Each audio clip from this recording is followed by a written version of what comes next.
Hi friends! Today I'm going to be making chocolate SWIRL SHOKUPAN. It's a popular bread in Japan. It's a sweet bread but not overly sweet, perfect for breakfast served with latte.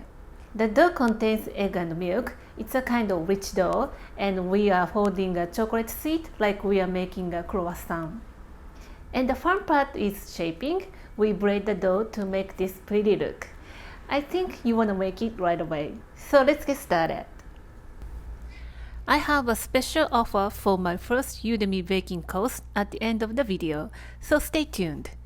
First, let's make rich shokupan dough in a stand mixer. Start by beating an egg. It's 60 grams today.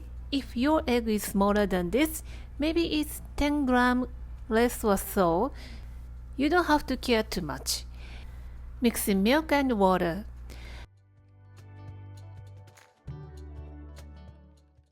Put the flour into the mixing bowl and add salt and sugar. With the dough hook attached stand mixer, start mixing on low, 2 on KitchenAid. Run the mixer until evenly incorporated. And then add in the instant dry yeast. I don't want to kill my yeast by touching the salt, so I add yeast after adding the salt. With the mixer running, pour in the liquid, slow and steady stream. Keep the mixer on low speed until it forms a dough. It's going to take about 1 to 2 minutes. Increase the speed to medium. If we are using a KitchenAid, increase the speed to 4 and then knead the dough for 5 to 6 minutes to build up the gluten structure. After 5 to 6 minutes of kneading, give it a window pane test to check the gluten structure. Take a small piece of dough about the size of the ping pong ball. Hold it between your thumb and first 2 fingers and stretch it. If the dough stretches like a thin translucent membrane, it's okay to proceed. The window pane test is one of the best ways to tell if your dough is sufficiently kneaded. If the dough breaks, knead another couple of minutes and give the test again. After developing the gluten structure, add in the room temperature butter. Keep the mixer running on low, 2 on KitchenAid. The dough will separate and it seems like you are failed in kneading, but no worries, the dough will soon come back together. After adding the butter, the dough becomes more smooth and elastic. The reason why adding butter at the last minute of kneading is the butter is hurting the developed gluten structure. Let's give it a window pane test again. If you can stretch the dough without breaking, that means the gluten is well developed and your dough is ready to rise. Transfer the dough into a greased bowl. It's a rich dough, so it's going to take a while to rise until double its size. Meanwhile, we are making a chocolate paste seed. Put your bread flour, sugar, cornstarch, and cocoa powder into a heat-proof bowl. Whisk to combine. Pour in milk gradually and make a smooth liquid with no lump.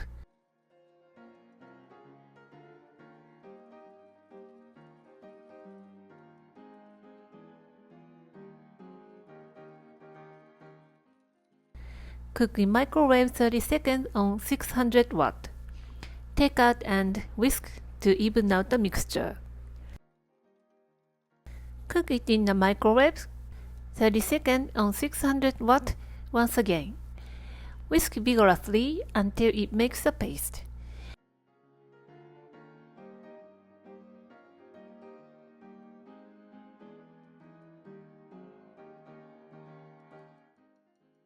Add semi-sweet chocolate, cover and let it melt with the remaining heat. After a couple of minutes, whisk until smooth. The paste is not too hot at this point, so you can add the egg white, add half of the egg white, and whisk until smooth. If your paste is too hot, the egg white will cook and it doesn't make a smooth paste. Add the rest of the egg white and whisk until smooth. You have to whisk really well to make a nice chocolate seed. We cook the paste again in the microwave. If the big chunks of the egg white remain in the paste, it will cook and make a grainy paste. Cook in the microwave for 30 seconds and whisk. Cook 30 seconds for one last time and it becomes like this. It is firm and pliable paste.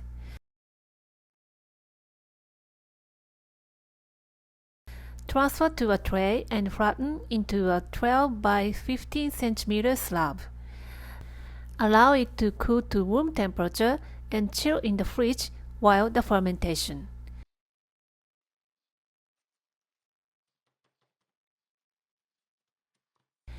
Grease the mold and set it aside until used. After 45 minutes, my dough has risen almost double its size. Let's give it a poke test.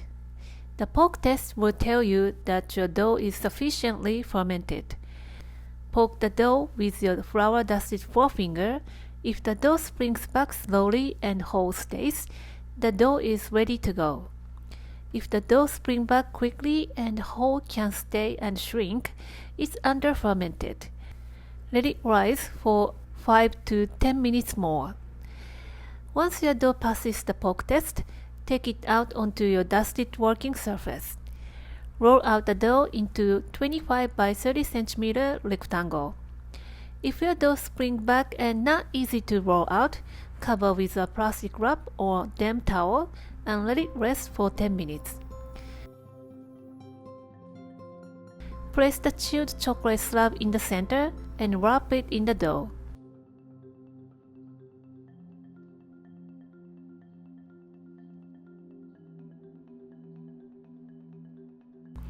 Pinch to seal.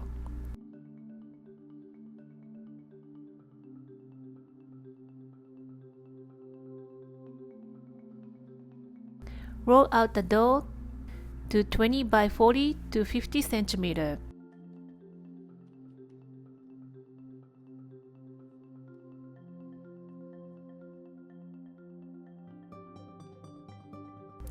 Fold in 3 and cover and let it rest in the fridge for 15 to 20 minutes. While resting, the gluten relaxes and you can easily roll out.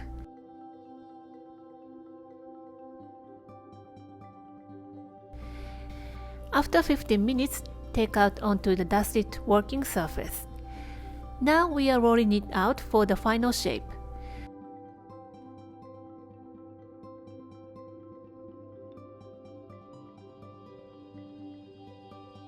My dough is not easy to roll out at this point, so I decided to let it rest again for 10 minutes in the fridge. After 10 minutes, let's try again for rolling out. It's much easier to roll out this time. Gradually roll it out to 20 by 30 cm rectangle.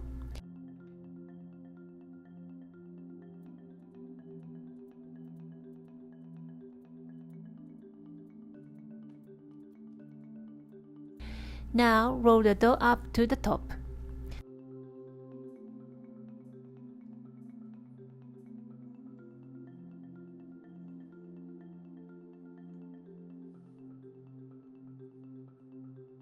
Press down the end to stick to the dough.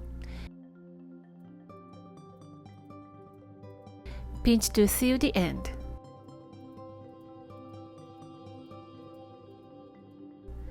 Place the dough seam side down and cut in half with one side attached.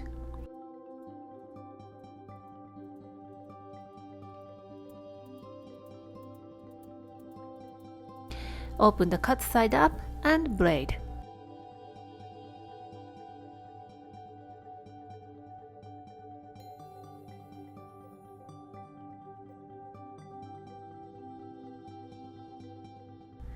Press it in the greased mold that we have prepared.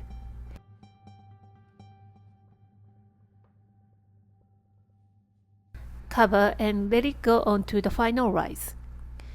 Start preheating the oven to 100 degrees Celsius. Let the dough rise at a warm place, no higher than 30 degrees Celsius, 86 degrees Fahrenheit, for 50 to 60 minutes until the dough rises to the edge. It's a rich dough, so it's going to take a little bit more time to rise. Before putting it in the oven, brush egg white and sprinkle sliced almond if you have on your hand.